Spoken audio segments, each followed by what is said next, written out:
श्रीशैले मल्लिकार्जुनम उज्जैनिया महाकालम ओंकारम ममलेश्वरम प्रलया वैजनाथं च डाकिन्या भीमाशंकरं सेतुबंधे तु रामेशं नागेशं दारुकावने वाराणस्या तु विश्वेशं त्र्यंबकं गौतमी तटे हिमालये तु केदारं कृष्णेश्वरं शिवालय। देवादिदेव आशुतोष महादेव परमपिता परमेश्वर परमाराध्य कैलासपती भोलेनाथांचं दिव्य वाङ्मयीन चरित्र गेल्या 7 दिवसापासून आपण तुम्ही आम्ही मोठ्या भक्तिभावानं त्या ठिकाणी श्रवण करत आहोत। जी कथा आदिनाथ महादेव माता पार्वतीला सांगितली तीच कथा ब्रह्मदेव नारदाला सांगतात, तीच कथा सूत महाराज शौनकादी 88,000 ऋषींना सांगतात। तोच आमचा तुमचा चाललेला संवाद। तुम्हा सर्व सोते मायबापांच्या चरणावर व्यासपीठाकडून दासाचा शिरसाष्टांग दंडवत प्रणिपात।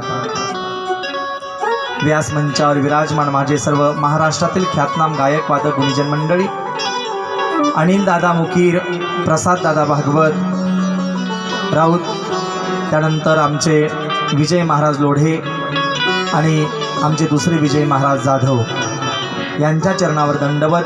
कॅमेरामॅन आमचे जयेश दादा भोगे यांनाही धन्यवाद। साऊंड सिस्टम गुंजन साऊंड सिस्टम डीजे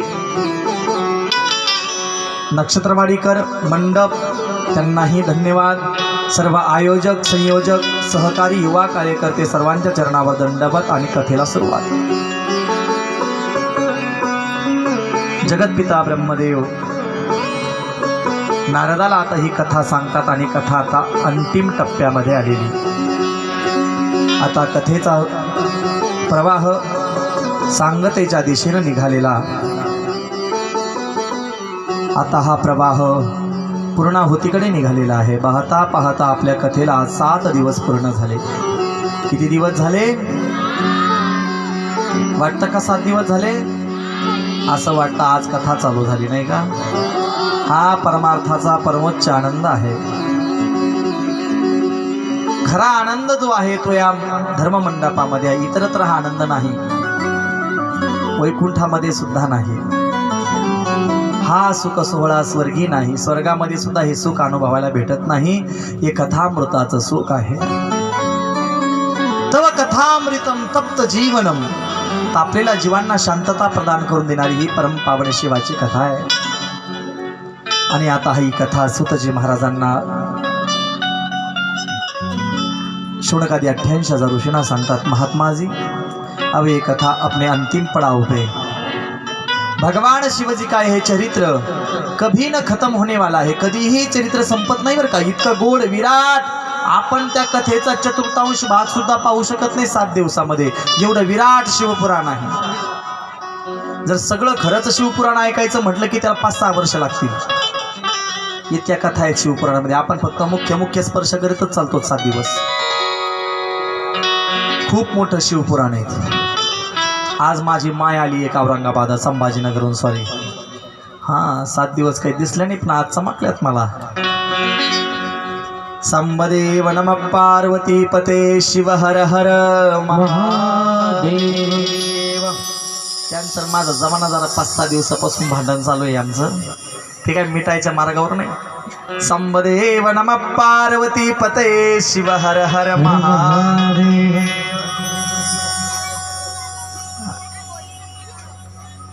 कालचं बातमीपत्रक वाचलं की आज शिळं होईल, कालच्या ऐकलेल्या बातम्या आज शिळ्या होतील, परंतु भगवान शिवाचं जे चरित्र आहे कधीही सुद्धा कितीही वेळा ऐकलं ती तहान भागत नाही माणसाची। एकदा पाणी पिल्याच्या नंतर असं होतं का तृप्ती झाली, पुन्हा तहान लागते की नाही? एकदा जेवलं की पोट भरलं की पुन्हा रिकामं होत नाही का? ते पुन्हा भूक लागत नाही का? बास कथेचंही तसंच आहे। कथेमध्ये शांती म्हणजे तृप्ती आणि पुन्हा ध्यास सोबतच आहे, तृष्णा आणि तृप्ती सोबत आहे। एकीकडे ऐकलं म्हणून पोट भरतं आणि पुन्हा कधी ऐकायला भेटेल म्हणून पुन्हा भूक लागते ऐकण्याची। इतकी पवित्र गोड सुरस शिव महापुराणाची कथा। परमपिता परमेश्वर महादेव सर्वांच्या इच्छा पूर्ण करणारा, सर्वांचे स्वप्न साकार करणारा असा माझा जगदाधीन महादेव। आणि त्याचं चरित्र काल आपण कुठपर्यंत पाहिलं? काल शेवट काय ऐकलं आपण कथेमध्ये? 12 ज्योतिर्लिंगाची यात्रा केली आपण, नाही का? सत्य ज्योतिर्लिंगे 12 प्रातःकाळी स्मरण करा, सत्य ज्योतिर्लिंगे 12 ज्योतिर्लिंगाचं चरित्र आपण काल पाहिलं. आता सुतजी महाराज अनेक कथा तर पूर्वापार कथा आहेत. म्हणजे भगवान शिवाचे काही अवतार झाले, तर आपल्याला प्रत्येक अवताराला फक्त स्पर्श करायचा. एक अवतार भगवान शिवाचा काशी नगरीमध्ये झाला. जगाला दंड देण्याकरता भगवान तिथं कलियुगामध्ये जे पापाचरण करणारे लोक आहेत त्या पापी लोकांना दंड देण्याकरता काशी नगरीमध्ये भगवान शिवाचा अवतार झाला. आणि हा अवतार भगवान शिवानी सांगितलं, हे त्या ठिकाणी अवतार जो आहे हा अवतार जगाला दंड देण्याकरता आहे. जे पापी लोक आहेत त्यांचा अवतार, त्यांना दंड देण्याकरता भगवान शिवानी हा अवतार धरला. आपलंच स्वरूप असणारं आणि त्यांचं नाव आहे कालभैरव. हा अवतार भगवंताचा काशीमध्ये झाला. देवराज सेव्यमान पावनाग्री पंकजम व्याल यज्ञ सूत्र बिंदु शेखरम कृपाकरम नारदादि योगी काशिकापुरादिनाथ कालभैरवं भजे. भानुकोटि भास्करं भवाति तारकं परं नीलकण्ठं सितार्थदायकं त्रिलोचनं कालकालमम्बुजाक्षमक्षरं ममक्षरं काशिकापुरादिनाथ कालभैरवं भजे. शूलकण्ठपाशदण्डपाणिमादिकारणं शापकादि देवमायमक्षरं निरामयम् विक्रमप्रियं काशिकापुरादिनाथ कालभैरवं भजे. कालभैरवं भजे, कालभैरवं भजे. मुखिमुखिरायकं प्रशस्तदारु विग्रहं भक्तवत्सलं समस्तलोकविग्रहं विश्वमन्मोहनीयकं सदं काशिकापुरादिनाथ कालभैरवं भजे. धर्मसेतुपालकं तु धर्ममार्गनाशकं धर्मपाशमोचकं सुशर्मदायकं विभुम् मंगलम काशिकापुरादिनाथ कालभैरवं भजे. रत्नपादुका प्रभाधिरामयुग्मयुग्मकं नित्यदिव्यमिष्टदेवदैवतं मृत्युदर्पनाशनं करालदृष्टमोक्षं काशिकापुरादिनाथ कालभैरवं भजे. अष्टहासभिन्नपद्मजान्नकोशसन्तते दुष्टितातदासनम् अष्टसिद्धिदायकं कपालमालिकं धरं काशिकापुरादिनाथ कालभैरवं भजे. संगनायकं विशालदायकं काशिकावासलोकं पुण्यपापशोधकं नीतिमार्गकोविदं पुरापतं जगत्पतिं काशिकापुरादिनाथ कालभैरवं भजे. कालभैरवाष्टकं पठन्ति ये मनोहरं ज्ञानमुक्तिसाधनं विचित्रपुण्यवर्धनं शोकमोहदैन्यलोभकोपतापनाशनं प्रयन्ति कालभैरवादिसाधुनराध्रुवम्. काशिकापुरादिनाथ कालभैरवं भजे. काशिकापुरादिनाथ कालभैरवं भजे. भगवान शिवाचा कालभैरवाचा अवतार झाला. हा काशीमध्ये झाला. भगवान शिवाने वरदान दिलं, तुझं दर्शन, तुझं पूजन, तुझी यात्रा केल्याशिवाय विश्वनाथाचं दर्शन घडणार नाही, काशी नगरीची यात्रा होणार नाही. म्हणून अगोदर कालभैरवाचं, नंतर विश्वनाथाचं दर्शन. भगवंताचा पुढे अनेक अवतार झाले. पुढे भगवान तार झाले, माता तारा झाल्या. भगवान धुमवान झाले, माता धुमावती झाल्या. भगवान बगलामुख झाले, भगवती बगलामुखी झाल्या. भगवान मातंग झाले, भगवती मातंगी झाल्या. असे अनेक त्या ठिकाणी अवतार भगवतीनं धारण केले. भगवान महाकाल झाले, माता त्या ठिकाणी भगवती महाकाली झाल्या. भगवान तार, माता तारा झाल्या. भगवान धुमवान झाले, माता धुमावती झाल्या. भगवान शिव, माता शक्ती प्रत्येक अवतारामध्ये सहचारी आहेत. तेच भगवान पुढे अत्री अनुसयाच्या घरी पुन्हा त्यांचा अवतार झाला. हा 3 अवताराचा मिळून अवतार आहे. हा अवतार ब्रह्मा अवतारातही आहे, विष्णू अवतारातही आहे, महेश अवतारातही आहे. कथाभाग सगळ्यांना माहिती आहे. अनुसयेचं सत्वहरण करण्याकरता त्रिलोक त्या ठिकाणी ब्राह्मणाचे रूप धारण करून आले. अनुसया मातेचं सत्व पाहण्याकरता. पण अनुसया माता एवढी पतिव्रता, तुका म्हणे पतिव्रता तिची देवावरी सत्ता. अनुसया मातेनं आपल्या तपाच्या सामर्थ्यानं तिने ही लेकरा देवांची लेकरं केली. एका दिवसाची लेकरं केली, पाळण्यामध्ये टाकली, झोके दिले.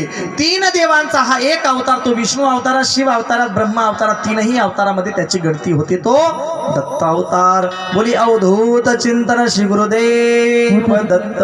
हा अवतार कुठं झाला? हा अवतार झाला आत्री अनुसयाच्या घरी. भगवान शिव, भगवान विष्णू आणि ब्रह्मा तिघांचा मिळून हा अवतार झाला. दिगंबरा दिगंबरा अनुसया त्रिकुमारा दत्ताई वा. दिगंबरा दत्त दिगंबरा अनुसया त्रिकुमारा दत्ताई वा. झोळी लोपत सेवा पुत्री त्रिशूल डमरू धारिण भक्ता वरद सदा. सुखकारी देशील मुक्तीचारिण ऐसाई वा. दिगंबरा दत्त दिगंबरा अनुसया त्रिकुमारा दत्ताई. काशी स्नान जप प्रतिदिवशी कोल्हापूर भिक्षेशिन निर्मल नदी तुंगा. जलमराशी निद्रा माहुर देशिन ऐसाई बा. दिगंबरा दत्त दिगंबरा अनुसया त्रिकुमारा दत्ताई बा. या परिधान तुझे विदुराया दृश्य करी नयनाया पूर्णानंद सुखे. काया लादिसी हरिगुण गाया ऐसाई बा. दिगंबरा दत्त दिगंबरा अनुसया दत्ताई बा. थोड़ी नौबत से काम करी त्रिशूल डमरू धारिण भक्ता वरद सदा. सुखकारी देशील मुक्तीचारी ऐसाई बा. दिगंबरा दिगंबरा श्रीपाद वल्लभ दिगंबरा. दिगंबरा दिगंबरा श्रीपाद वल्लभ दिगंबरा. दिगंबरा दिगंबरा श्रीपाद वल्लभ दिगंबरा. दिगंबरा दिगंबरा श्रीपाद वल्लभ दिगंबरा. दिगंबरा दिगंबरा श्रीपाद वल्लभ दिगंबरा. दिगंबरा दिगंबरा श्रीपाद वल्लभ दिगंबरा. हाही भगवान शिवाचाच अवतार आहे. ब्रह्मा विष्णू आणि महेश्वर मज सामोरी बसले. मला ते दत्त गुरु दिसले. हा भगवान शिवाचाच अवतार. हा 3ही अवतारामध्ये. पुढे अनेक अवतार झाले. पिपलाद नावाचा वैश्यनाथ, द्विजेश्वर, यतीनाथ असे अनेक अवतार भगवान शिवाचे झाले. द्रोणाचार्यांचा मुलगा अश्वत्थामा, हा अश्वत्थामा सुद्धा भगवान शिवाचाच अवतार होता. त्या अश्वत्थामाला सुद्धा 3 नेत्र होते. हा ना अश्वत्थामा चिरंजीवापैकी एक आहे. अश्वत्थामा बलिर्व्यासो हनुमंतच्च विभीषण कृपाचैव परशुरामस्य हे चिरंजीव आहेत. त्याच्यापैकी जो असणारा त्या ठिकाणी अश्वत्थामा आहे, हा सुद्धा भगवान शिवाचाच अंश होता. पुढे भगवान शिवाचे अनेक अवतार झाले. सुतजी महाराज सांगतात म्हणे मला भगवान शिव लवकर प्रसन्न होतील असं काही व्रत सांगा. मग काही व्रताची माहिती आली. अनेक व्रत, शेकडो व्रतांची त्या ठिकाणी महिमा शिवपुराणात सांगितला. कोट्यानो प्रकारचे पूजन आहेत आणि हजारो प्रकारचे, शेकडो प्रकारचे व्रत आहेत. सोमवारचे प्रकार अनेक आहेत. अनेक प्रकारचे सोमवार आहेत. आता आपल्या काही प्रचलित सोमवार आपल्याकडे आहेत. 16 सोमवारांचं व्रत आहे, खडी सोमवारांचं व्रत आहे, चुरम्याच्या सोमवारांचं व्रत आहे, त्यानंतर संकटी सोमवाराचं व्रत आहे, पशुपतीनाथ सोमवाराचं व्रत आहे. अशा बऱ्याच व्रतांचा महिमा सांगितला.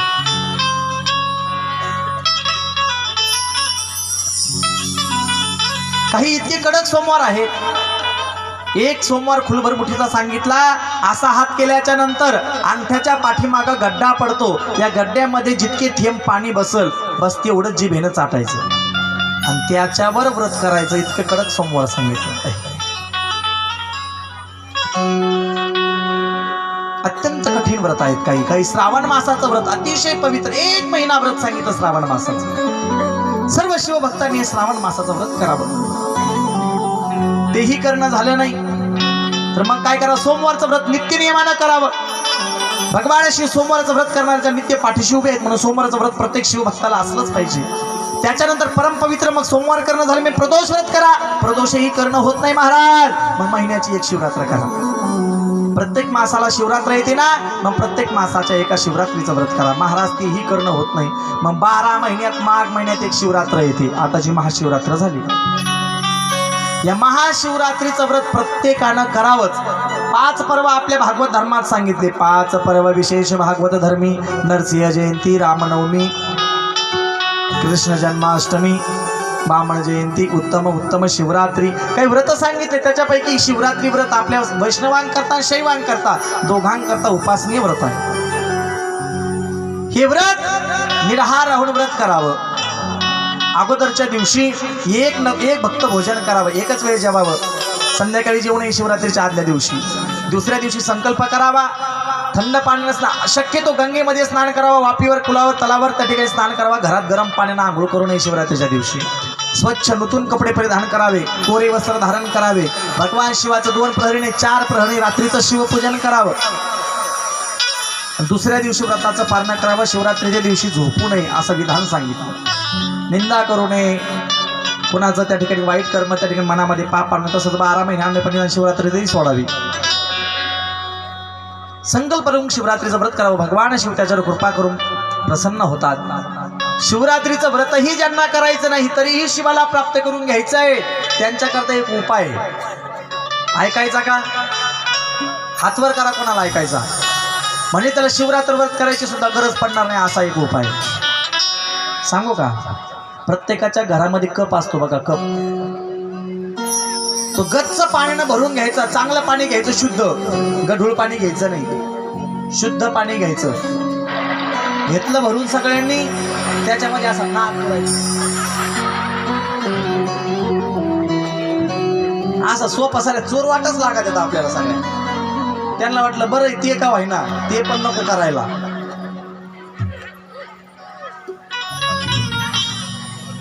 त्याला काही करणं होत नाही, त्याने शिवरात्रीचं उत्तम व्रत करावं. देव देव महादेव शिवरात्री व्रतम तव. पुण्य पावन व्रत शिवरात्रीचं. सहज जरी घडलं, सहज शिवपूजन, सहज जागरण, सहज व्रत, सहज उपवास जरी घडला तरी भगवान शिव त्याच्यावर प्रसन्न होतात. किती फलदायक व्रत. आपल्याला कथाभाग माहिती आहे. एक व्याध शिकारी घरी 2 दिवस झाली चूल पेटली नाही म्हणून शिकार करण्याकरता अरण्यात निघाला. तो दिवस शिवरात्रीचा 2 दिवसाचा उपवासी आहे. पोटामध्ये अन्नाचा कण नाही, पाठीवर पाण्याचं भोपळं घेतलं पिण्याकरता आणि निघाला जंगलाच्या दिशेने शिकार करण्याकरता. त्या दिवशीचा दिवस शिवरात्रीचा. आणि काही भक्त मंडळी अरण्यातल्या शिवपूजन करण्याकरता भक्तांची दिंडी निघालेली होती. भगवंताचं नामस्मरण करीत सगळं भक्त मंडळी शिव मंदिरामध्ये चालले आणि हा धनुष्यबाण घेऊन त्यांच्या पाठीमागं शिकार करण्याकरता निघाला. आणि त्यांचं भजन चालू होतं. हर हर महादेव शंभो काशी विश्वनाथ गंगे. ओ हर हर महादेव शंभो काशी विश्वनाथ गंगे. हाथ ऊपर. हर महादेव शंभो काशी विश्वनाथ गंगे. हर हर महादेव शंभो काशी विश्वनाथ गंगे. हर हर महादेव शंभो काशी विश्वनाथ गंगे. हर हर महादेव शंभो काशी विश्वनाथ गंगे. हर हर महादेव शंभो काशी विश्वनाथ गंगे. हर हर महादेव शंभो काशी विश्वनाथ गंगे. प्रभूचं भजन करत करत करत करत करत करत करत करत करत त्या ठिकाणी तो जंगलाच्या दिशेने निघाला. ते भजन करत होते म्हणून हा शिकारी त्यांच्या मागं हर हर हर हर म्हणू लागला. हर हर म्हणावं, एका एका दिवसाचं एक एक पाप क्षणाक्षणानं जळून जावं. पाहता पाहता रात्र झाली. रात्रीचा पहिला प्रहर चालू झाला. ते लोक शिव मंदिरामध्ये निघून गेले यात्रेकरू. आणि हा शिकार करण्याकरता एका तळ्याच्या काठावर बेलाच्या वृक्षावर जाऊन बसलो. दाट बेलाचा वृक्ष, तिथं सूर्यकिरण सुद्धा पडणार नाही अशा ठिकाणी वर जाऊन बसला. रात्रीचा पहिला प्रहर चालू झाला. शिकारीची वाट बघू लागला. आणि तेवढ्यामध्ये काय झालं, वाऱ्याची झुळूक आली. वाऱ्याची झुळूक आल्यामुळे याच्या पाठीवरचं भोपळं वाऱ्यानं हल्लं. हल्ल्यामुळं त्या भोपळ्यातलं पाणी उडालं आणि त्या बेलाच्या झाडाखाली शिवपिंड होती. त्या पिंडीवर भोपळ्यातलं पाणी येऊन पडलं आणि पहिल्या प्रहराचा अभिषेक पूर्ण झाला. हर हर म्हणावं. एक बेलाचं पान चाळ्या चाळ्यात तोडावं, खाली टाकावं. बेलाचं पान तोडावं, खाली टाकावं. हरिण पाणी पिण्याकरता तलावावर आलं. यानं धनुष्याला बाण लावला. त्या हरिण याच्याकडे चालत आलं. हे व्याध दादा, मारू नको म्हणे मला. अरे मी गर्भवती हरण आहे रे. माझ्या पोटामध्ये गर्भ आहेत, मी मरल पण माझे लेकरं मरतील म्हणे, यांना जन्माला पिलांना जन्म देऊन येते आणि खुशाल मला मार म्हणे, शपथ घे म्हणे काहीतरी. अरे व्या दादा, जे लोक मांसाहार करतात त्यांचं पातक माझ्या माथीशी घेते, जे लोक व्यभिचार करतात त्यांचे पातक माझ्या माथीशी घेते, जे लोक मदिनापान करतात त्यांचं पातक माझ्याशी घेते, जे लोक जुगार खेळतात त्यांचे पाप माझ्या डोक्यावर घेते, पण मला जाऊ दे म्हणे, मी पुन्हा परत येते, मी जर आले नाही ते सगळे पाप मला लागतील म्हणे. त्या हरिणानं वचन दिलं आणि ते हरिण निघून गेलं. रात्रीचा दुसरा प्रहर चालू झाला. दुसऱ्या प्रहरामध्ये दुसरा हरिण पाणी पिण्याकरता निघालं. तेवढ्यामध्ये हरिण येत नाही म्हणून वाट पाहण्याकरता वरच्या फांदीवर खालच्या फांदीवर यायला लागला. खालच्या फांदीवर यायला लागला, याचं भोपळा अटकलं फांदीला. पुन्हा फांदीला लागल्यामुळं पुन्हा भोपळ्याचं पाणी उडालं, पुन्हा खाली येऊन पडलं. दुसऱ्या प्रहराचा अभिषेक पूर्ण झाला. एक बेलपत्र तोडावं खाली टाकावं, एक बेलपत्र तोडावं खाली टाकावं, सगळं पाप नष्ट होऊ लागलं. व्रत उपवासी आहे, पोटात अन्नाचा कण नाही, आपोआप शिवरात्र घडू लागली, शिवनाम घडू लागलं, शिवपूजन घडू लागलं. दुसरंही हरिणाला, अरे माझे छोटे छोटे पिल्लं घरी येत म्हणे, त्यांना भूक लागली, मी काय करते, त्यांना दूध पाजून येते म्हणे. तू जर आली नाही तर जे लोक मंदिरामध्ये त्या ठिकाणी मदिनापान करतात, मंदिरामध्ये जुगार खेळतात, जे देव कार्यातलं धन खातात, संताचं धन खातात, साधूचं धन खातात, बहिणीचं खातात, त्यांचे सगळ्यांचे पाप माझ्या पाठीशी घेते, माथ्याशी घेते म्हणे. बघा, माणसाला काही ठिकाणचं खाऊ नये, पण खायला लोकांना काय आजकाल काहीच पुराण, देवाचं सुद्धा पुराण. ती हरिण म्हणली, बहिणीचं माणसानं खाऊ नये. बहिणीचं एकानं खाल्लं होतं, वाटोळं झालं त्याचं नाव शकुनी मामा. एवढं मोठं राज्य सोडून दिलं गांधार परिषदा तिकडचं, आणि इकडे हस्तानापुरातचा बडावा करायला आला.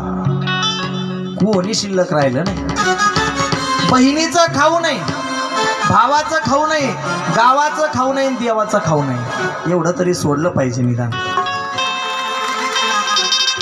यांचे सगळ्यांचे पाप माझ्या माथ्यावर घेते म्हणे. गेलं तेही हरिण निघून. तिसरा प्रहर चालू झाला. तिसऱ्या प्रहरामध्ये सेम प्रोसेस त्याच्याकडून घडू लागली. तिसऱ्या प्रहराला तिसरा हरिण तिथं पाणी पिण्याकरता आलं.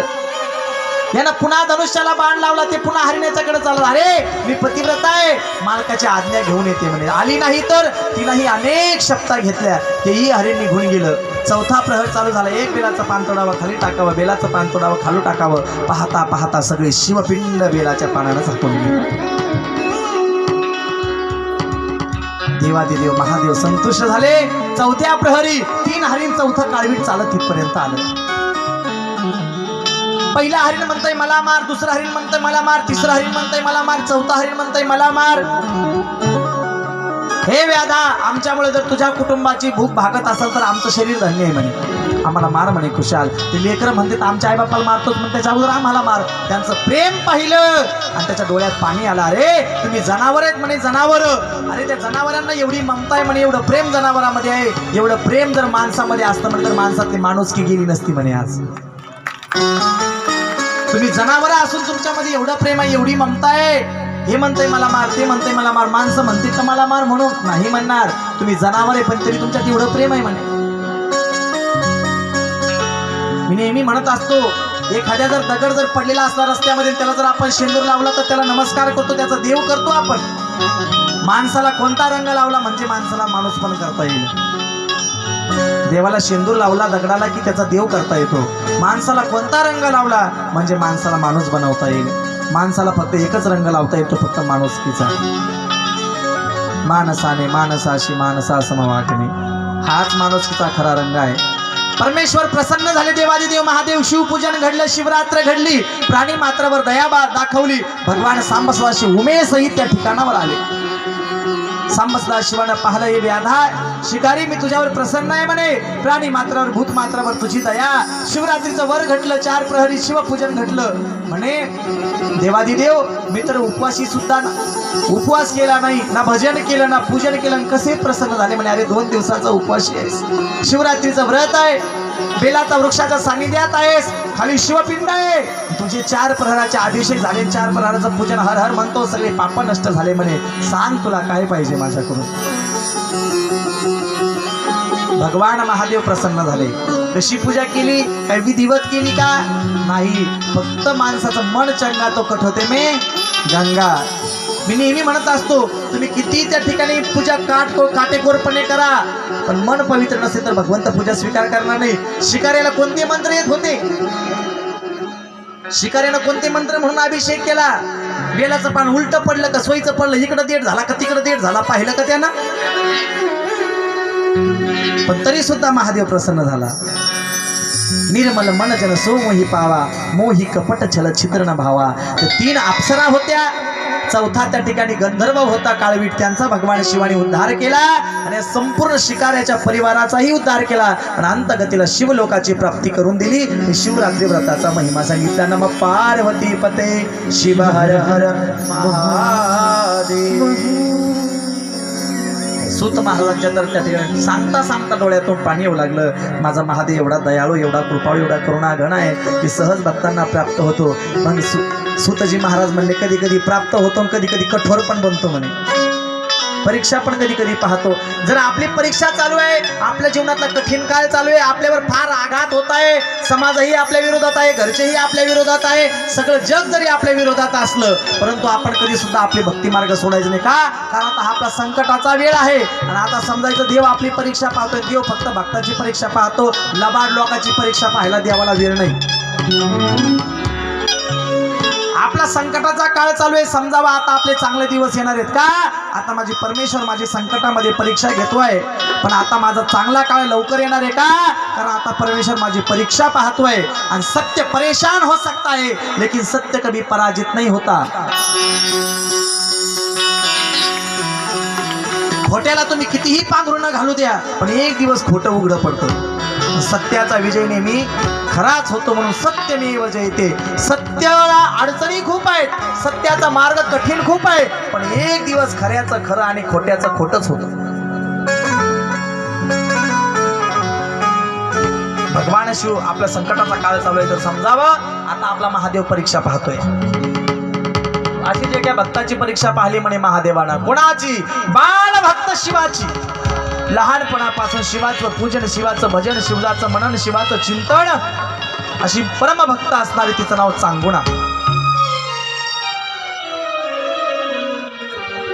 बालपणाचे शिवभक्त आणि तिचा श्रीयाळ राजाशी विवाह जमला. राजाने विचारलं, चांगुणा तुला काय पाहिजे विवाहामध्ये? तिला काय मागितलं असन? 10 तोळे करा, 20 तोळे करा, राणी हार करा, नेकलेस करा म्हटली का ती? चांगुणा म्हटली, राजाजी मला काहीच नको म्हणे, पण मला पूजन करण्याकरता राजवाड्याच्या अंगणामध्ये शिव मंदिर बांधा म्हणे. शिव मंदिर बांधा म्हणे. राजानं चांगुणे करता सुंदर शिवालयाची निर्मिती राजवाड्यामध्ये केली. बालपणाची शिवभक्त चांगुणा अनेक वर्ष लग्नाला झाले आणि एक साधू एक दिवस भिक्षाटन करण्याकरता आला. चांगुणा भिक्षा देऊ लागली, म्हणजे साधू म्हणाला, थांब चांगुणा, भिक्षा वाढू नकोस म्हणे. का? तू निपुत्रिक आहेस म्हणे, मी निपुत्रिक बाईच्या हाताने भिक्षा घेत नाही. चांगुण्याच्या डोळ्यातून टचकन पाणी आलं. चांगुणा म्हणते, महाराज मी निपुत्रिक आहे, याच्यात माझा दोष आहे का म्हणे?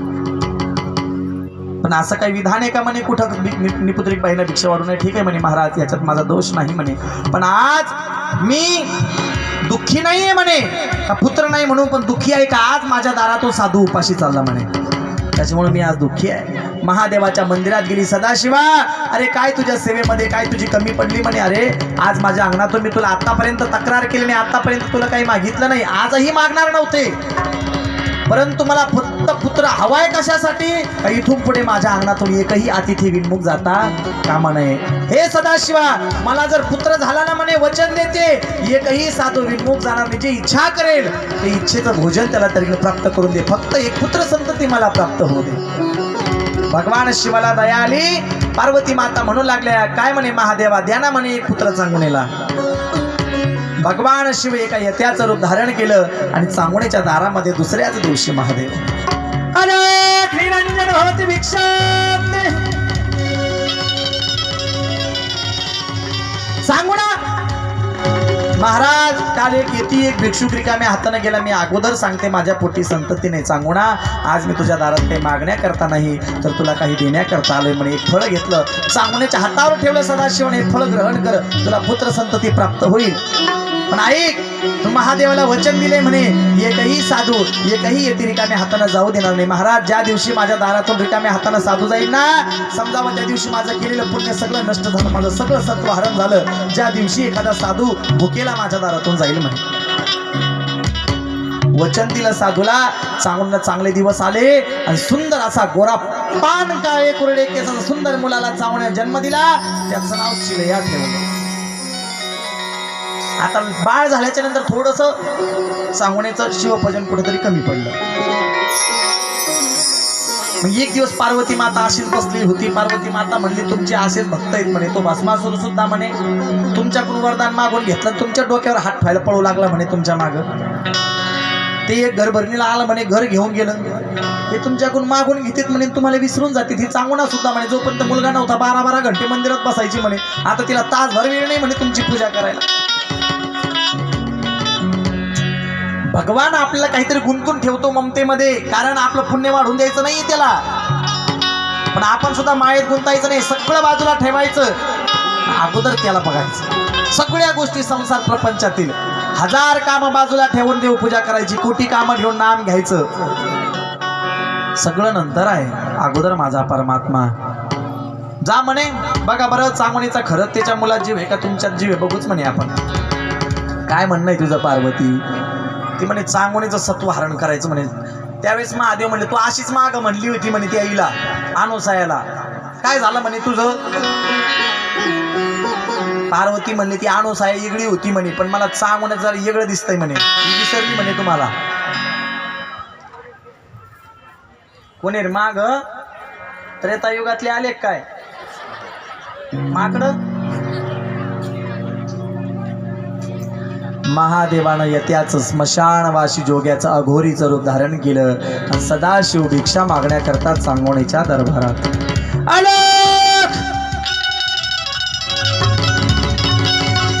चिमट्याचा निनाद केला. चांगुणा बाहेर आली. साधू आलेला पाहला, आनंद झाला. या महात्माजी काय सेवा करू?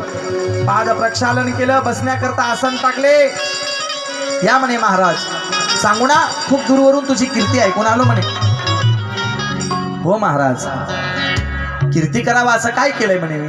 तुझ्या दारातून एकही साधू येती कोणीच उपाशी केलं नाही म्हणे. नाही महाराज, मी कोणालाही उपाशी जाऊ देत नाही. इच्छा भोजन देशील म्हणे. हो तुम्ही मागाल ती इच्छा भोजन वचन दे म्हणे. जर तू इच्छा भोजन दिलं नाही तर तुझं सत्वारण घेऊन जाईल म्हणे. महाराज वचन देते तुम्ही मागावं आणि मी द्यावं. हे सगळं राज्य तुमचंच म्हणे, काही मागा याच्यात. हत्ती घोडे ऐश्वर्य धड संपदा याचं काही नको म्हणे. मला पोटाला भूक लागली, अन्न दे म्हणे.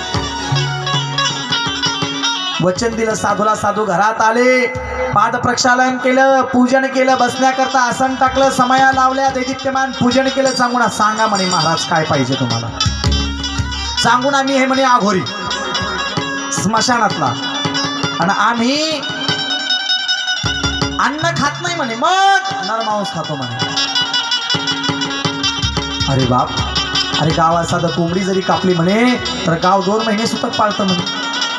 हा बाबा नरमांस मागतो म्हणे. महाराज नरमांस देऊ कुठून? हे शक्य नाही म्हणे. वचन दिलंय चांगुणा तू. महाराज मग एक काम करते म्हणे. काय? स्वतःला कापते म्हणे. अरे तू स्त्री आहेस म्हणे, मी अगोदर सांगितलं मी नराचं मांस खातो, स्त्रीचं खात नाही म्हणे. आता चांगणे पुढे धर्मसंकट उभं राहिलं, काय करावं? आता जर नाही द्यावं तर साधू सत्वारण करून चालला, उपाशी चालला, सत्व जाईल एकीकडे आणि कोणाचा घात करावा? महाराज काय करू? कोणाचा जीव मागू म्हणे मी? माझ्याकडून तर मुंगी सुद्धा मारणं होणार नाही म्हणे. मुंगीची सुद्धा वा वा आता अटकली म्हणे. तिथं चिलिया खेळत होता छोटासा 3-4 वर्षाचा. हे खेळतं हे पोरग कोणाचं आहे म्हणे? माझंच आहे म्हणे. काप ना म्हणे मग याला. तुझंच आहे ना म्हणे, काप म्हणे मग याला. महाराज तुमच्या जिभेला काही हाडो? अहो नवसा सायसानं झालेला माझा चिलिया बाळ, खुशाल त्याला काप म्हणता, तुला काही वाटलं नाही का महाराज? चांगुणा आता मला याच पोराचं मांस खायचं म्हणे, मला दुसरं काहीच खायचं नाही, नाही तर चाललो. देवा अरे काय संकट उभा केलंय माझ्या पुढे? कोणत्या जन्माची माझी परीक्षा पाहतोय देवा? महादेवासमोर हात जोडले. चांगणीनं काय परीक्षा आहे देवा माझी? 2 धारा चांगणीच्या डोळ्याला लागल्या. चिलिया बाळांना पाहिलं. आई का रडतेस म्हणे तू? मी तुला जास्त त्रास देतोय का? आई तू म्हणत असशील तर मी जास्त लांब खेळायला जाणार नाही म्हणे. तू म्हणत असशील तर तुझ्याकडे कोणत्या गोष्टीचा हट्ट करणार नाही आई, पण तू रडू नको म्हणे. चिलियानं आईचे डोळे पुसले. चिलिया, आई तुला काय पाहिजे सांग ना. अरे तो साधू बसलाय का म्हणे, त्या साधूला आहे ना म्हणे तुझ्या मांस खाण्याची इच्छा करतोय म्हणे. चिलिया म्हणला बस एवढं आई, आणि जर दिलं नाही तर अरे आपल्या कुळाचं सत्व घेऊन चालला म्हणे, माझ्या किरवी सर्व पुण्याही घेऊन चालला. पण मी त्याला सांगितलंय माझ्याच्यानं होणार नाही असं म्हणू नको आई, तुझं सत्व जाता कामा नये. हे शरीर तुझ्यामुळे आई, हे शरीर तू निर्माण केलंय, या शरीराला तू जन्म दिलाय, आणि शरीर ह्या शरीरावर सगळा तुझाच हक्क आहे आई. हे शरीर तुझंही आई, तू दिलेलं आहे. जर माझ्या शरीरामुळे तुझं सत्व राहत असेल आई तर हे शरीर मी आनंदानं द्यायला तयार आहे ते साधूला. मागं पुढं पाहू नको आई, माझं मांस त्या साधूला खायला दे म्हणे, पण तू रडू नको म्हणे आई. अरे चिलिया, आई हा जगातला सगळ्यात पवित्र शब्द आहे, आणि आई शब्द कोणाकरता सुद्धा मुखातून निघत नाही. आई शब्द हा पुण्यवान व्यक्तीच्याच मुखातून निघतो. सगळ्यात पवित्र आणि जगातला सगळ्यात मोठा शब्द म्हणजे आई. त्याच्यापुढे सगळे मंत्र फिके आहेत आई शब्दापुढं.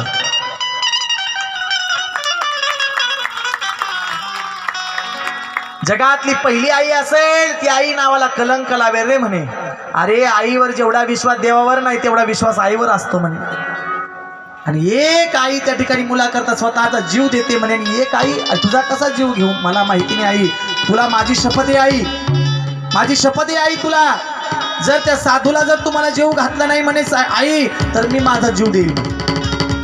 आता चांगणे पुढं खरं संकट उभा राहिलं. इकडे जर नाही द्यावं तर साधू उपाशी चाला, इकडे पोरानं शपथ घातली. करावं तर काय करावं, महादेवा काय सांगितलंय रे माझ्याकडं, गुरु काय सांगू ना. संकट उभा राहिलं चांगणे पुढं. निघाला चांगुणा, वेळ नाही माझ्याकडं. देवा, साधू उपाशी चाललाय, बाहेर गेलाय, आई थांबव त्याला. आवाज दिला, महात्माची रुकी सांगुणा देत असेल चिलिया बाळ तर येतो म्हणे, नाही तर येत नाही. आणला हातमध्ये, सांगुणेच्या पुढं त्या ठिकाणी पाटावर आडवा झोपला चिलिया बाळ. आईच्या हातात सुरात, आई मागं पुढं पाहू नको, काप म्हणे माझं शिर, नाहीतर साधू उपाशी जाईल अंगणातून. सांगुणेचे हात लटलट लटलट कापू लागले, डोळ्यावर पट्टी बांधली सांगुणेनं, हातात सुरा घेतला. आता आई शब्दावर कोणी विश्वास ठेवणार नाही म्हणे. स्वतःच्या पुत्राची हत्या करणारी मी पहिली आई आहे. डोळे मिटले, शिवाचा धावा केला, हर हर महादेव. चिलियाच्या मस्तकावर सुरा घातला. एका बाजूला शिर पडलं, एका बाजूला धड पडलं. असं लटलट लटलट लटलट शिर कापू लागलं, धड उडू लागलं. रक्ताच्या चिरकंड्या सांगुणेच्या चेहऱ्यावर उडाल्या. रक्त भंबाळ अंगण झालं, रक्ताच्या थारोळ्यात चिलिया बाळ पडला. सर्व त्या ठिकाणी ब्रह्मांड हादरून गेलं. हे पाहताना महादेवाच्या डोळ्यात पाणी यायला लागलं. महादेव म्हणताय परीक्षा चांगुणीची माझीच चालली म्हणे. चिलिया बाळ शिजवला, कापला, पात्र वाढले जेवण्याकरता. महात्माजी जेवा म्हणे स्वतःचा पुत्र तुम्हाला कापून वाढलाय म्हणे. ज्या आईला लेकराच्या पायात काटा टोचला तरी रडू येतं, आईना स्वतःचं लेकरू कापलं म्हणे तुमच्याकरता. साधू असेही असतात, महात्मे आगुरी असे असतात, मला माहिती नव्हतं म्हणे आतापर्यंत. देवा काय परीक्षा आहे रे माझी. तेवढ्यामध्ये चांगुणा स्वयंपाक घरात गेले, नाराज आले. महादेवा अजून सगळा जीव निघला नाही म्हणे चांगुणेचा. का धड शिर शिंक्यावर टांगून ठेवले म्हणे एका कपड्यात गुंडाळून. अजून सगळा जीव निघला नाही, तुम्ही म्हणा मला चिलियाचं शिर खायचंय म्हणा. सांगुणा आली, सांगुणा मी शिजवलेलं खाणार नाही का, तुझा अजून लेकरातला जीव निघला नाही, मला इथून दिसतंय म्हणे घरामध्ये शिंक आहे, त्या शिंक्यावर चिलियाचं चिर तू अजून टांगून ठेवलंय, मला त्या शिराचं मेंदू खायचंय म्हणे, मला चिलियाचं शिर खायचंय म्हणे. आता महात्मा काय बोलतात, धन्ना मांडणीचं मांस दिलंय म्हणे, तुम्हाला चिलियाचं शिरात काय म्हणे. मला माहिती नाही म्हणे, मला चिलियाचं शिरच खायचंय म्हणे.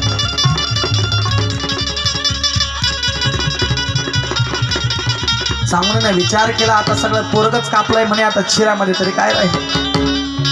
ते शिर तू उखळामध्ये टाकायचं, कांडायचं, मुक्यानं नाही, ओव्या म्हणायच्या म्हणे, ओव्या म्हणून शिर कांडायचं. डोळ्यातलं पाणी जर उखळात पडलं तर खाणार नाही.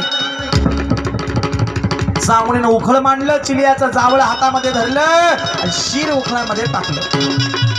असा चिलियाच्या तोंडावरून हात फिरवला चांगलीनं. चिलिया, अरे 9 महिने तुला पोटामध्ये वाढवलं रे म्हणे तू, पण मला असं क्रूर आई व्हावं लागलं म्हणे, काय करावं.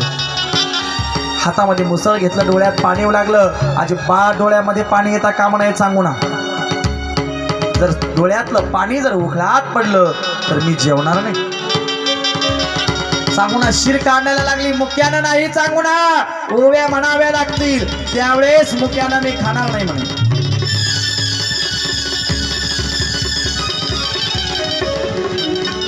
चिलिया बाळाला आवाज देऊ लागली, चांगुणा गीत म्हणू लागली. भुलविते तुला लाडक्या चिलया बाळा, लाडक्या चिलया बाळा, बोलाविते तुला लाडक्या चिलया बाळा, लाडक्या चिलया बाळा, बोलाविते तुला लाडक्या चिलया बाळा, लाडक्या चिलया बाळा. माझं फुटलासे प्रेम पाना, हा बाजू कुणाला सांगा. माझं फुटलासे प्रेम पाना, हा बाजू कुणाला सांगा. बोलाविते तुला लाडक्या चिलया बाळा, लाडक्या चिलया बाळा. बोलाविते तुला लाडक्या चिलया बाळा, लाडक्या चिलया बाळा.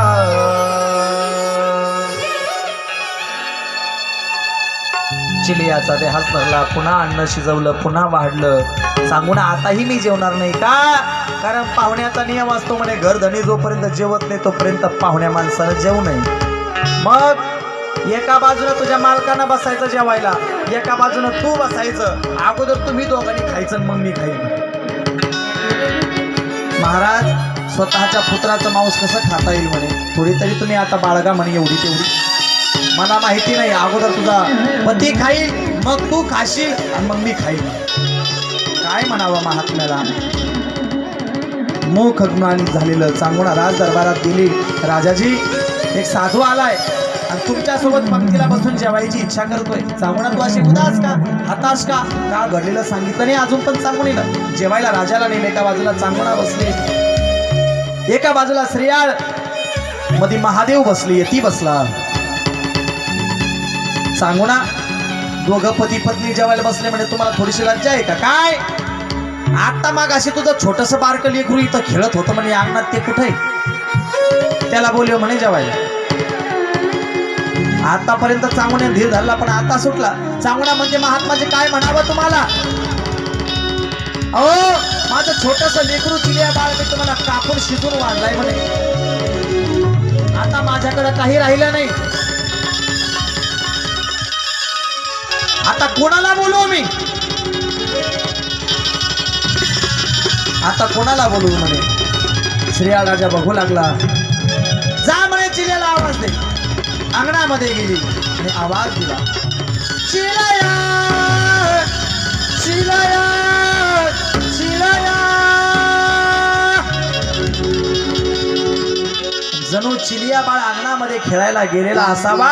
आवाज दिल्या दिल्या पैंजणाचा आवाज आला. छुम छुम छुम छुम पैंजण वाजू लागलं. धुडू धुडू चिलिया बाळ धावत आला.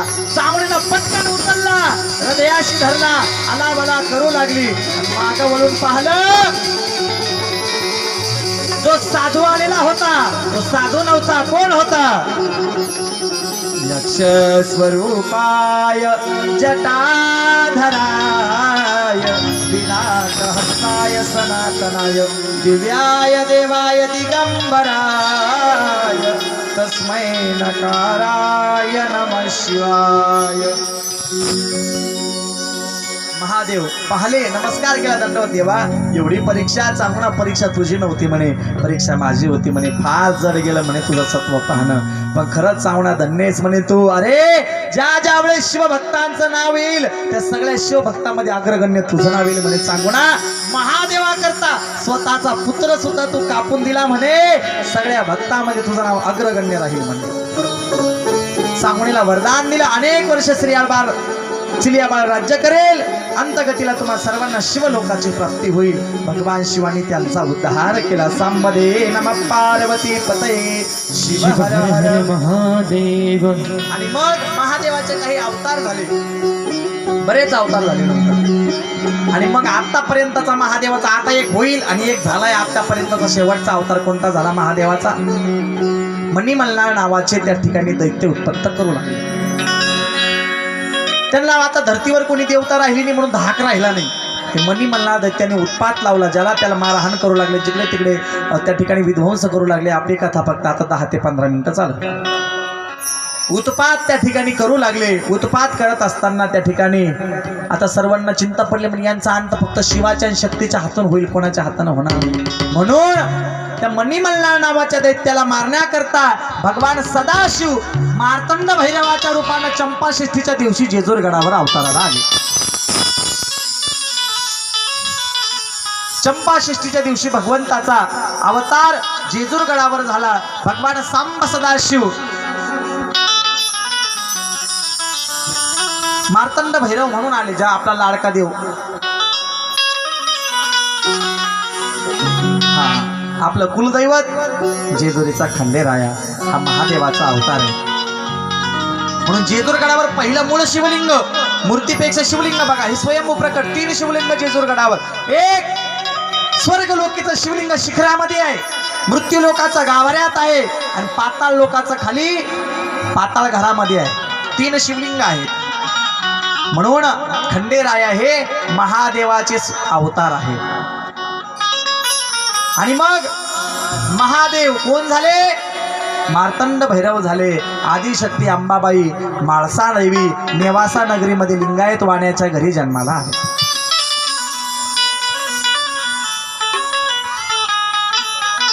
आणि गंगा देवी बाणगंगा नदीच्या काठावर त्या ठिकाणी शिंपल्यामध्ये एका धनगर दादाला सापडल्या, बाणगंगा नदीच्या काठावर सापडल्या म्हणून त्यांचं नाव बाणाही ठेवलं. मणिमल्हार नावाच्या दैत्याचा वध केला, माळसा देवीशी विवाह केला. आणि तो अवतार कोणाचा? येळकोट. येळकोट जेजुरीचा खंडेराया. खंडेराया उठा.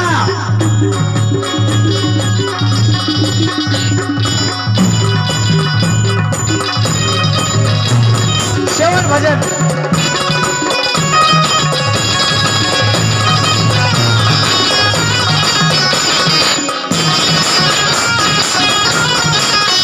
जेजुरीचा खंडेराया. खंडेराया तो भक्तांना ताराया. ताराया जेजुरीचा खंडेराया. खंडेराया येतो भक्ताला ताराया. ताराया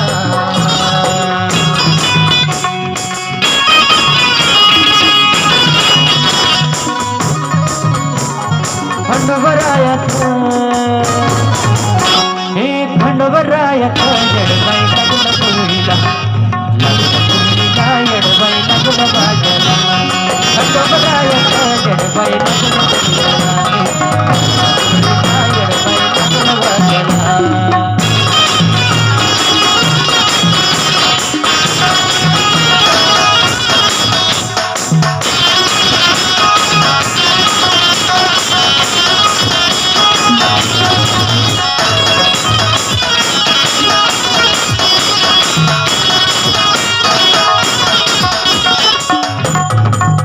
जेजुरीचा खंडेराया. खंडेराया तुम्हाला नसल जर आनंद घ्यायचा तर मग कथा आपण आरती करून टाकू, कारण तुम्ही फक्त उभा राहिलेत बाकीचे.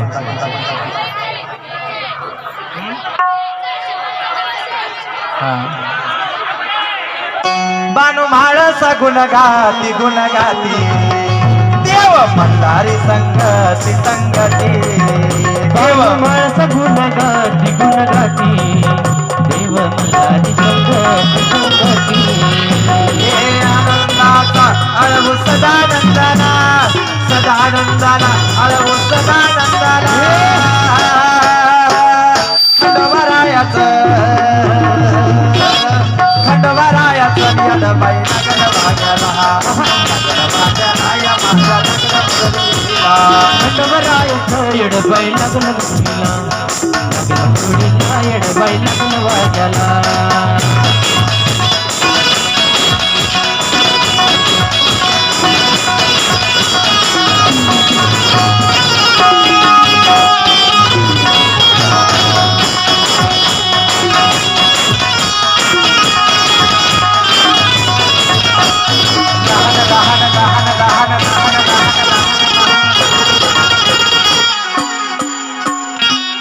लहानपणाची मुरली बालपणाची लहानपणाची मुरली बालपणाची लहानपणाची मुरली बालपणाची लहानपणाची मुरली बालपणाची हौस पूर्ण झाली बाई माझ्या मनाची आणि हौस पूर्ण झाली बाई माझ्या मनाची आणि लहान लहान लहान लहान लहानपणाची झाले ग मुरली बालपणाची लहानपणाची झाले ग मुरली बालपणाची.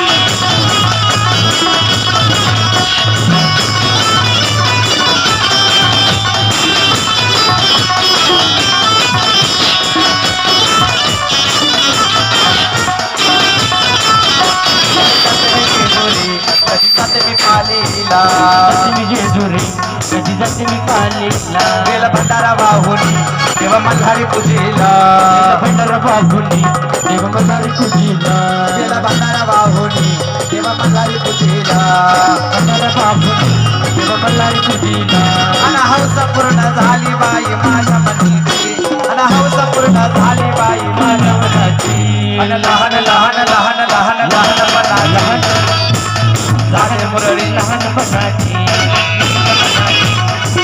मुरली लहानपणाची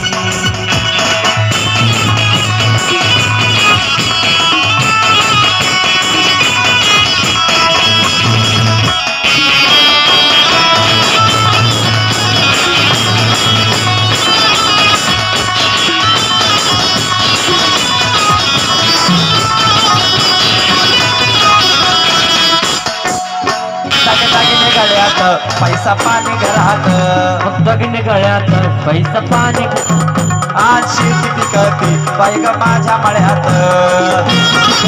बाई ग माझ्या मळ्यात आणि हिरवी साडी मिसराल चोळी खनाची आणि हिरवी साडी चोळी खनाची लहान लहान लहान लहान लहानपणाची झाले ग मुरली बालपणाची लहानपणाची झाले ग मुरली बालपणाची लहानपणाची मुरली बालपणाची लहानपणाची मुरली बालपणाची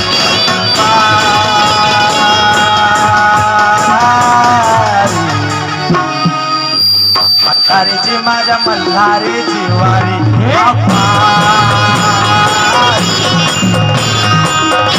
माझ्या मल्हारीची वारी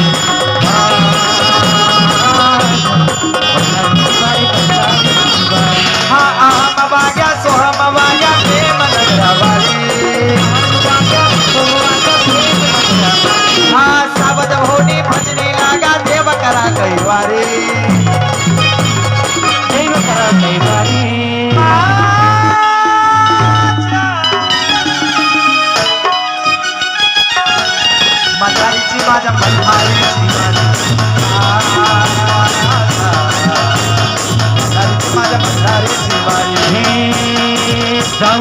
नंदन पुराला पाहतो या बाजूच्या घराला पडली गाला देव गुरुजी कसा गेला पोटाचा पण आला पूर्ण तो करून लहान धावून लग्न पैन डोबाची कारभारी झाली बामुदन गरी डोबाची कारभारी झाली बामुदन गरी देवाधिपती कधी हरली त्याची मती एक मनाची इच्छा होती कधी होईल अर्धांगी गंडोबाची कारभारी हे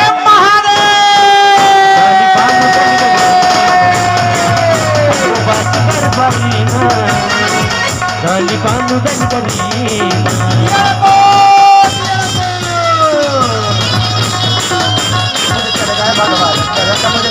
भगवान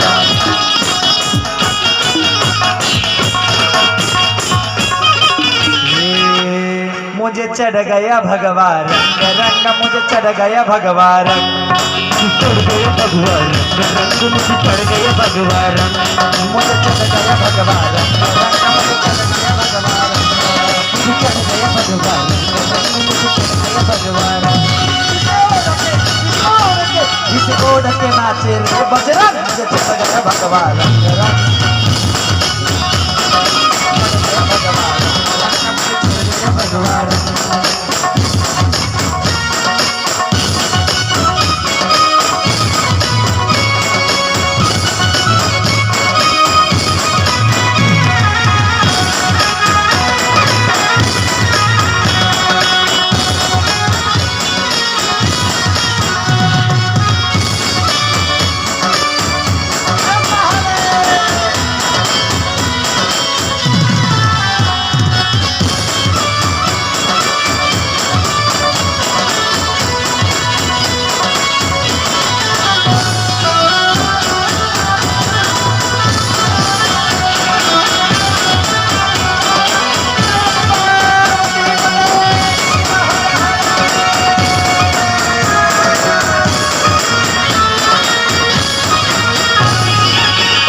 बसा खाली उत्तरार्ध शेवटचा श्लोक घ्यायचा आपल्याला लगेच कथा संपवायची चला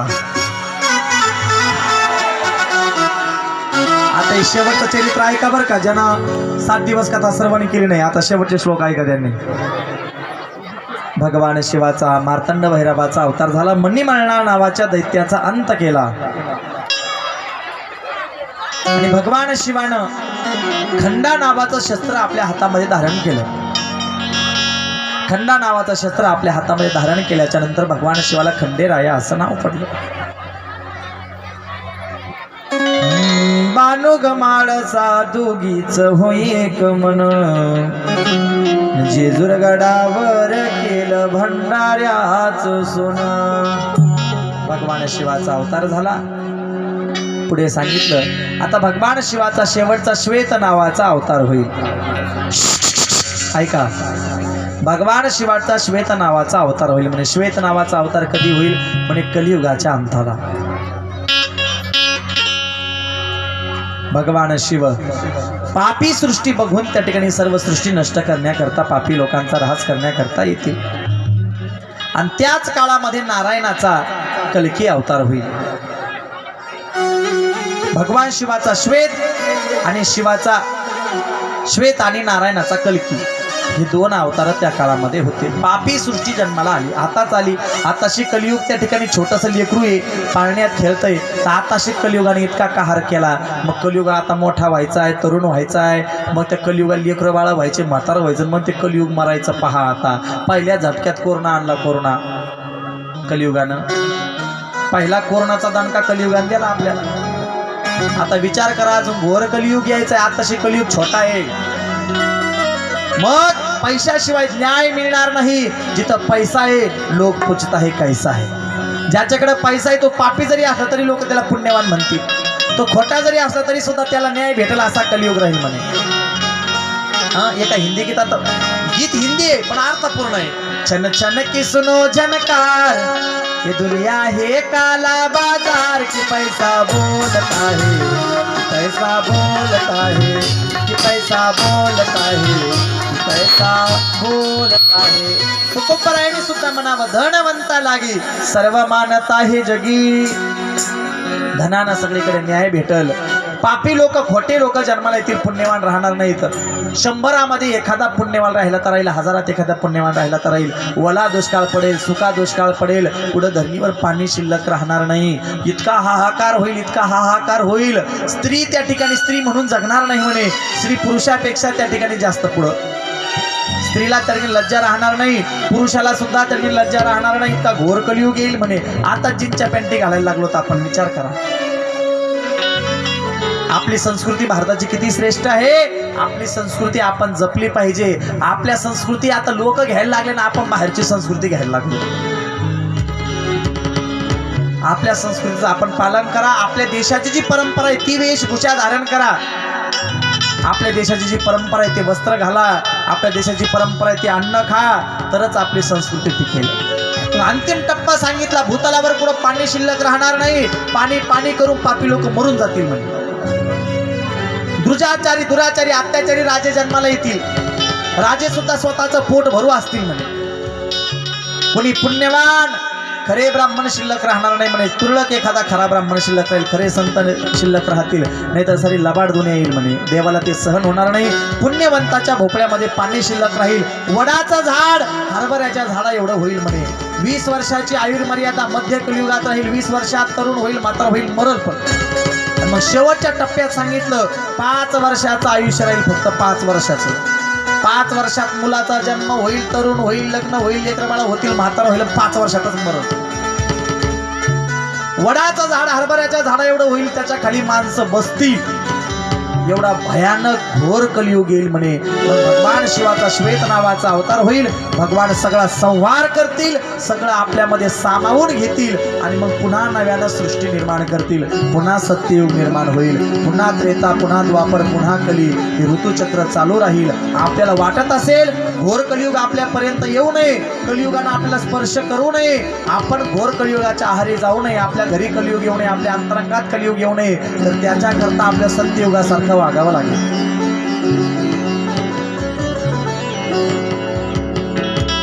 आपल्याला आपली दृष्टी ही सज्जन दृष्टी ठेवावी लागेल. आपल्या दृष्टीमध्ये त्या ठिकाणी सर्व, त्या ठिकाणी माता, सर्व बहिणी असाव्यात. एक पत्नी सोडून त्या ठिकाणी दुसऱ्या स्त्रीला पाहताना पुरुषानं लहान असेल तर बहीण म्हणावं, मोठी असेल तर आई म्हणावं. स्त्रीनं सुद्धा लहान असेल तर मुलगा म्हणावं, मोठा असेल तर पिता बंधू म्हणावं. त्यावेळेस हे सृष्टीतलं पाप कुठंतरी कमी होईल.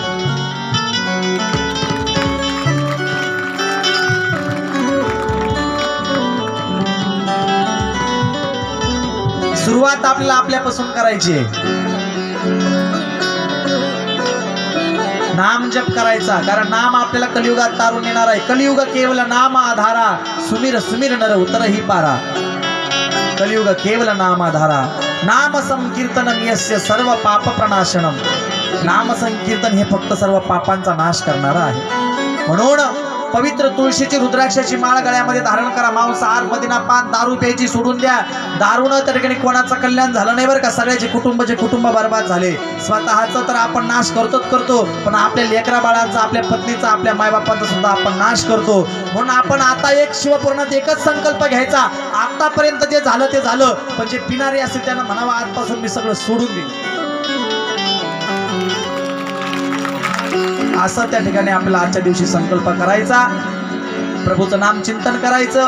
रोज मंदिरामध्ये जायचं, भगवंताची पूजा करायची, मायबापाची सेवा करायची, गौ मातेची सेवा करायची, गौ मातेचं रक्षण करायचं, साधू संतांची सेवा करायची, आणि जिथं धर्म कार्य चालू असं तिथं सडळ हातानं देणगी देऊन मदत करायची. एवढंच त्या ठिकाणी आपल्याला, जास्त काही करायचं नाही. एवढ्यानंच आपला कलियुग आपल्यापासून लांब पळून जाईल.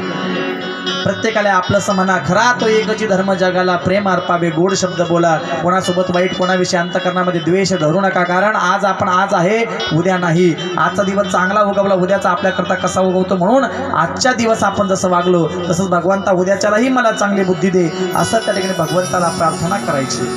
आता आपण 7 दिवस शिवपुराण ऐकलं. आता शेवटचं त्या ठिकाणी शिवपुराणाचं त्या ठिकाणी आपल्याला ऐकण्यात म्हणण्यात दोष लागले असे तर एक श्लोक मी पुढं म्हणून तुम्ही माझ्या मागं म्हणायचा, आपले दोष निवारण होतील.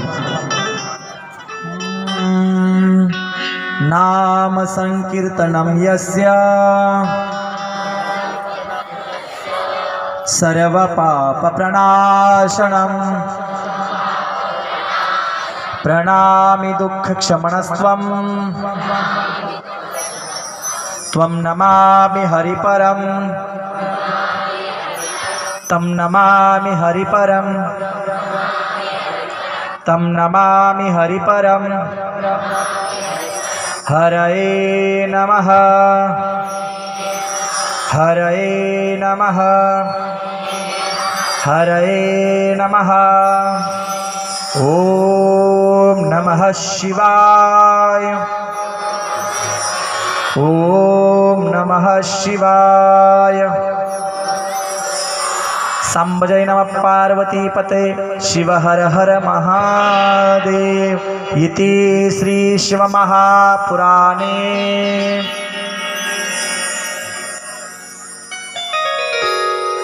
इति श्री शिव महापुराणे सुत शौनकादिको संवादे नारद ब्रह्मा संवादे संपूर्ण संवदेव नमः पार्वती पतेश्वर हर महादेव. श्री कृष्णार्पणमस्तु.